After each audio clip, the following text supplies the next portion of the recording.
Dear 10th standard students, in this video we are going to learn the fourth sum from the exercise 1.2.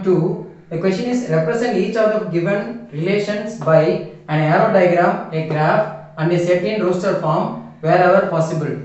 Here the first relation is defined as x comma y such that x is equal to 2y where x belongs to 2 comma 3 comma 4 comma 5 and y belongs to 1 comma 2 comma 3 comma 4. Here the question என்ன define பண்ணிருக்காங்கன்னா x equal to 2y எப்பவுமே y is equal to some x அப்படின்ற மாதிரி தான் வரணும். So அந்த question நம்ம லைட்டாக replace பண்ணி y in terms of x கொண்டு போயிடலாம். y is equal to x by 2 அப்படின்னு மாற்றிக்கலாம். நீங்கள் டேரெக்டாக கூட போடலாம், ஒர்க் அவுட் பண்ணலாம். ஸோ நான் இப்போ வந்து y is equal to x by 2 அப்படின்னு மாற்றிட்டேன். ஸோ நமக்கு வேல்யூ சப்ஸ்டிட் பண்ண ஈஸியாக இருக்கும். x தான் டொமைன், y தான் வந்து கோடொமைன். ஸோ எக்ஸில் உள்ள வேல்யூஸ்லாம் ஒன்று ஒன்றா இங்கே சப்ஸ்டிட் பண்ணுங்கள். x is equal to 2 அப்படின்னு நீங்கள் சப்ஸ்டிட் பண்ணிங்கன்னா 2 by 2 gives 1. If I substitute 3 by 2 simplify பண்ண முடியாது, it is a decimal number ஆகிடும் 1.5. 4 is equal to 4 இங்கே x க்கு 4 நீங்கள் substitute பண்ணிங்கன்னா 4 by 2 equal to 2. 4 2 கேன்சல் பண்ணிங்கன்னா 2 வந்துடும். 5 by 2 அதை கேன்சல் பண்ண முடியாது, டெசிமலில் தான் வரும், 2.5 வரும்.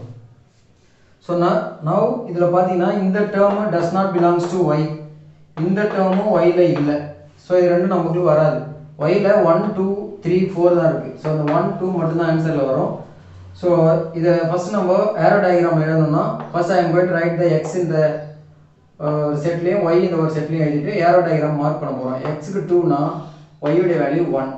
if x is 4 means y is equal to 2. 3 க்கும் 5 க்கும் வர ஆன்சர் இங்கே வரல. so we can't map this. இவ்வளோதான், arrow diagram முடிஞ்சு.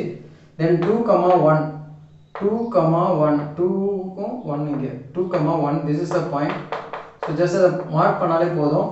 4 2 4 2 4 க்கு நேரா இங்கே 2. so this is 4 2. so this is a graph representation. then in rooster form 2 1 and 4 2.